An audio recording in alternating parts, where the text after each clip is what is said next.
नमस्कार, between the lines में आपका स्वागत है। आज हम बात करेंगे कि अगर नरेंद्र मोदी की बात, जो भारतीय प्रधानमंत्री हैं, उनकी बात अगर जेलेंस्की मान लिए होते तो आज ये हालात नहीं होता जो अमेरिका के ओवल ऑफिस में हुआ, जिस ढंग से विवाद हुआ और उन्हें बिना लंच के, बिना किसी समझौते के अमेरिका से वापस आना पड़ा। ये सारी नौबत नहीं आती। प्रधानमंत्री यूक्रेन और रूस युद्ध शुरू होने के बाद से लगातार कह रहे हैं कि ये युद्ध का समय नहीं है, ये बुद्ध का समय है, शांति का समय है।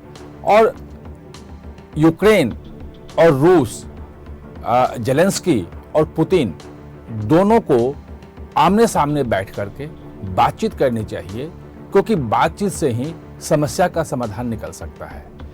आमने सामने जब बैठेंगे तभी क्या क्या प्रॉब्लम है, एक दूसरे के ग्रीवांसेस क्या क्या हैं, वो सारी दूर हो सकती हैं। युद्ध के मैदान में कोई फैसला नहीं हो सकता है, कोई जीतेगा कोई हारेगा, लेकिन अगर बातचीत होती है तो बातचीत में दोनों अपनी बात रखते हैं और उनकी दोनों एक दूसरे की बात मनवाते हैं। किसी को कम किसी को ज़्यादा, यानी कि हार जीत वहाँ नहीं होता है, वो दोनों जीतते हैं। और मोदी लगातार, युद्ध शुरू हुआ था उस वक्त से आप देख रहे थे कि किस ढंग से वो रूस के राष्ट्रपति पुतिन से लगातार बातचीत कर रहे थे, जेलेंस्की से भी बातचीत कर रहे थे। और पुतिन के साथ बातचीत में तो उन्होंने साफ साफ कह दिया था कि ये जो युद्ध हो रहा है गलत है, ये युद्ध का समय नहीं है, ये बुद्ध का समय है, शांति का समय है, और आपको एग्रेशन छोड़ करके और बातचीत करनी चाहिए। ऐसा नहीं है कि बातचीत शुरू नहीं हुई थी, पहले बातचीत शुरू हुई थी और 2022 में ही बातचीत का आगाज भी हुआ था। और उस बातचीत में रूस बहुत कुछ झुकने के लिए भी तैयार था। मुद्दे तय किए गए थे कि किन किन मुद्दों पे बातचीत होगी, और बातचीत जो है बैकडोर शुरू भी हुआ। लेकिन उस बातचीत में यूक्रेन जो है, जेलेंस्की, वो पीछे हट गए और वो बातचीत खत्म हो गई। उस बातचीत में अगर आप देखेंगे तो रूस जो था वो तैयार था क्रीमिया तक पर बातचीत करने के लिए। क्रीमिया जिस इलाके, जो यूक्रेन का इलाका था और जिसे 2014 में रूस ने अपने पास कर लिया था, उसको हड़प लिया था युद्ध में, वो उस इलाके पे भी बातचीत करने के लिए रूस तैयार हो गया था। यानी कि ये यूक्रेन की बड़ी जीत होती। और उस बातचीत में जो यूक्रेन समस्या की मूल जड़ है वो भी था उसमें, और वो ये था कि जो यूक्रेन का पूर्वी इलाका है, 1/3 हिस्सा लगभग है, जहाँ पे रूसी भाषी लोग रहते हैं, उसको क्या किया जाए। रूस का प्रस्ताव ये था कि उसको एक ऑटोनोमस बॉडी के रूप में रखा जाए, उसको स्वायत्तता दी जाए, क्योंकि वहाँ रूसी भाषी हैं और उनके साथ यूक्रेन में जाति हो रही है। उनके टीवी चैनल को बंद कर दिया गया है, उनसे जुड़े राजनीतिक दलों पे प्रतिबंध लगा दिया गया है, उनके नेताओं को जेल में बंद कर दिया गया है, और रूसी भाषा पर रोक लगा दी गई है। यूक्रेनियन भाषा को सरकारी भाषा घोषित कर दिया गया है, यानी कि सारे कामकाज यूक्रेनी में होंगे। इससे जो रूसी भाषी लोग थे वो परेशान थे। ये उनकी मांग थी कि अगर एक स्वायत्त क्षेत्र वो घोषित हो जाता है, उनको अधिक स्वायत्तता दी जाती है, तो अपने हिसाब से अपने क्षेत्र का विकास कर सकते हैं, अपनी भाषा, अपनी संस्कृति को बनाए रख सकते हैं। ये रूस की तरफ से था, और यूक्रेन ने इसे भी नहीं माना। जब बातचीत टूट गई तो ये भी नहीं हुआ। उस वक्त भी यूक्रेन ये अड़ा हुआ था इस बात को लेकर के। जेलेंस्की लगातार कह रहे थे कि बातचीत में हमें सोवरेन गारंटी चाहिए, अपनी आज़ादी चाहिए, और हम चाहें तो नाटो में मिल सकें, इसके हमें छूट मिलनी चाहिए। बातचीत पे इस पे वो अड़ गए। जाहिर है रूस इसके लिए तैयार नहीं था कि आप नाटो का सदस्य बनेंगे, और नाटो के जो आर्मी कैंप्स हैं, उनके जो हथियार हैं, वो रूस की सीमा के पास आके रखा जाए, ये उसे कतई मंजूर नहीं था।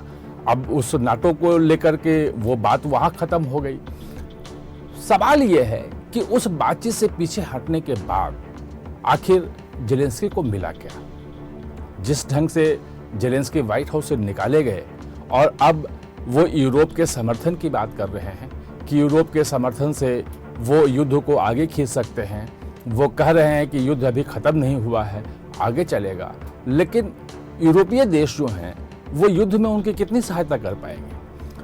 आपने देखा कि सारे यूरोपीय देश जेलेंस्की के साथ दिखे जरूर, लेकिन किसी ने अमेरिका का साथ छोड़ करके और यूक्रेन का साथ देने की बात नहीं की। सबने यही कहा, फ्रांस के राष्ट्रपति मैक्रोन ने यही कहा, जो स्टारमर हैं जो ब्रिटेन के राष्ट्रपति, उन्होंने भी यही कहा कि हम एक फार्मूला तैयार कर रहे हैं और उस फार्मूले को लेकर के हम अमेरिका से बातचीत करेंगे। यानी कि अमेरिका से बातचीत किए बिना कोई भी यूरोपीय देश यूक्रेन के साथ दूर तक जाने को तैयार नहीं है। उसके पीछे कारण भी है कि जिन यूरोपीय देशों पे भरोसा कर रहे हैं जेलेंस्की, वो सब नाटो के सदस्य हैं। और ये भी कुछ लोग कह रहे हैं कि अब नाटो जो है माइनस अमेरिका जो है वो रहेगा, और नाटो माइनस अमेरिका, अमेरिका के बिना नाटो कहीं जेलेंस्की के साथ है, यूक्रेन के साथ है। लेकिन उसमें भी बड़ी समस्या है। समस्या ये है कि नाटो के जितने हथियार हैं, उसका जो मिसाइल से लेके और तमाम चीज़ें जो हैं, वो सब के सब अमेरिकी नेविगेशन सिस्टम जो है वो नेविगेशन सिस्टम से जुड़ा हुआ है। यानी कि जब तक वो सिस्टम, अमेरिका का सिस्टम काम नहीं करेगा, तब तक वो हथियार किसी काम के नहीं हैं। उसको आप फायर नहीं कर सकते हैं, मिसाइल कहीं दाग नहीं सकते हैं। दूसरा कि अभी तक जो युद्ध में यूक्रेन को जो थोड़ी बहुत भी बढ़त मिली थी और 3 साल तक यूक्रेन डटा हुआ था, उसके पीछे कारण थे। कारण ये था कि अमेरिका ने पैसे दिए थे, उन पैसे के बल पे हथियार भी खरीद रहे थे, हथियार भी सप्लाई हो रहा था अमेरिका से, अमेरिकी कंपनियों से हथियार सप्लाई कर रहे थे। और उन हथियारों के साथ साथ एक जो बड़ी चीज़ थी कि रूस के अंदर जो अटैक हो रहे थे, वो जो सैटेलाइट सिस्टम है अमेरिका का, उससे पिन पॉइंट जगह बताई जा रही थी कि यहाँ पे आप स्ट्राइक कर सकते हैं। तो मिसाइल से वहीं स्ट्राइक होता था, इससे रूस को नुकसान भी हो रहा था। तो ये अगर अमेरिका का साथ नहीं मिलेगा, बिना अमेरिका के जो नाटो के देश बाकी बचे हैं यूरोपीय देश, वो क्या साथ दे पाएंगे यूक्रेन का? बिल्कुल नहीं दे पाएंगे। दूसरी बात रही ये कि जो यूक्रेन के जितने मोबाइल टावर हैं, वो सब हमले में ध्वस्त हो गए हैं। और एलन मस्क की कंपनी जो है वो वहाँ पे वो दे रही है मोबाइल सर्विस। यानी कि जो डायरेक्ट जो है सैटेलाइट मोबाइल जो होते हैं, वो जो कंपनी है एलन मस्क की, वो उनको सैटेलाइट सर्विस दे रही है, मोबाइल कनेक्टिविटी दे रहा है। और उस मोबाइल कनेक्टिविटी की वजह से जो यूक्रेन के सैनिक हैं, जो अधिकारी हैं, वहाँ के लोग हैं, आपस में बातचीत कर रहे हैं, कोऑर्डिनेशन कर रहे हैं। जिस दिन अगर वो लिंक एलन मस्क ने बाहर ले लिया, खींच लिया, तो कम्युनिकेशन के सारे माध्यम वहां खत्म हो जाएंगे। जेलेंस्की के पास रूस के साथ बातचीत के अलावा और कोई दूसरा विकल्प नहीं बचा है। उस इलाके में रूसी भाषी लोग हैं और उनके साथ जो भेदभाव किया जा रहा था, उसको लेकर के रूस गया था वहां पे, यूक्रेन में हमला किया था और उस इलाके को कब्जा में किया है उसने।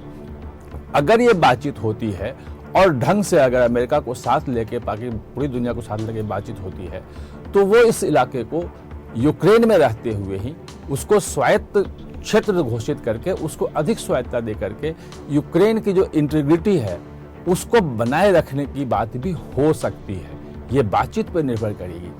इसके अलावा जो है वो नाटो के सदस्य बनने की बात का जो सपना था, वो अब जेलेंस्की को छोड़ना होगा, क्योंकि नाटो का सबसे महत्वपूर्ण जो है उसको आगे ले जाने वाला है, उसका लीडर जो है वो अमेरिका है, और अमेरिका से लड़के आप नाटो के सदस्य नहीं बन सकते हैं। तो जो सबसे बड़ी बात जो थी जेलेंस्की के लिए कि हमें नाटो का सदस्य बनना है, उससे हमें सिक्योरिटी गारंटी मिल जाएगी, वो अब संभव नहीं दिख रहा है। और जो बातचीत हो रही थी उस दिन आपने देखा होगा, ट्रंप और उनके वाइस प्रेसिडेंट, सबके बीच में जो जेडी वेंस और जेलेंस्की की बातचीत जो हो रही थी और जो काफ़ी गर्मा गर्म बातचीत हुई, उसमें भी डील करने के लिए जेलेंस्की तैयार थे कि हम जो हमारे पास जो रेयर मिनरल्स हैं उसको अमेरिका उसको एक्सप्लोर करे, उसको निकाले, इसके लिए डील हम करने के लिए तैयार हैं, लेकिन हमें सिक्योरिटी गारंटी चाहिए। वो जो सिक्योरिटी गारंटी थी, वो सिक्योरिटी गारंटी यही थी कि अगर रूस हमला करता है यूक्रेन पे, तो अमेरिका उसे बचाने आएगा। यूक्रेन की तरफ से अमेरिका रूस से युद्ध करेगा। जो अमेरिकी राष्ट्रपति हैं ट्रंप ने साफ कह दिया कि आप जो हैं वो और अधिक लोगों को मरवाना चाहते हैं, इतने लोग वहाँ मर चुके हैं और तीसरे विश्व युद्ध की तरफ दुनिया जा सकती है। अगर दुनिया के दो सबसे बड़े न्यूक्लियर पावर जो आपस में अगर लड़ जाएं तो तीसरा विश्व युद्ध निश्चित है, सबका नुकसान होना है, पूरी दुनिया का नुकसान होना है। और ट्रंप ने साफ कर दिया कि वो सिर्फ और सिर्फ शांति चाहते हैं और शांति का रास्ता जो है वो बातचीत से हो सकता है, वो युद्ध से नहीं हो सकता है। वो बातचीत के टेबल पहले आप डील करें और उसके बाद हम बातचीत करके रूस क्या दे सकता है ये हम तय करेंगे। ट्रंप ने ये भी कह दिया था कि मैं अगर आपके साथ हूं तो नेगोशिएशन जो होगा, बातचीत जो होगी, उसमें आपको ज़्यादा चीज़ें मिल जाएंगी। रूस से हम आपको ज़्यादा छूट दिलवाएंगे, आप मजबूत स्थिति में रहेंगे, आप जो है बेहतर नेगोशिएशन कर पाएंगे। अगर अमेरिका साथ नहीं रहा तो जेलेंस्की बेहतर नेगोशिएशन नहीं कर पाएंगे और रूस को यूक्रेन को नुकसान होगा। बात यही है कि अगर ये तमाम चीज़ें जो अब 3 साल बाद आ रही हैं, अगर जेलेंस्की मोदी की बात मान लिए होते, मोदी जो एक पहले से देख रहे थे कि आखिर इसका अंजाम क्या होगा, यूरोप के देशों में, बाकी पूरी दुनिया में इंडिया की बहुत ज़्यादा आलोचना हुई थी कि वो रूस से तेल क्यों खरीद रहा है। और जो यूक्रेन के कुछ लोगों ने तो ये भी कह दिया कि भारत के हाथ जो हैं वो यूक्रेन के लोगों के खून से सने हुए हैं, यहाँ तक कह दिया था। लेकिन भारत बिल्कुल न्यूट्रल रहा, दोनों तरफ से बातचीत करता रहा और सबको समझाता रहा।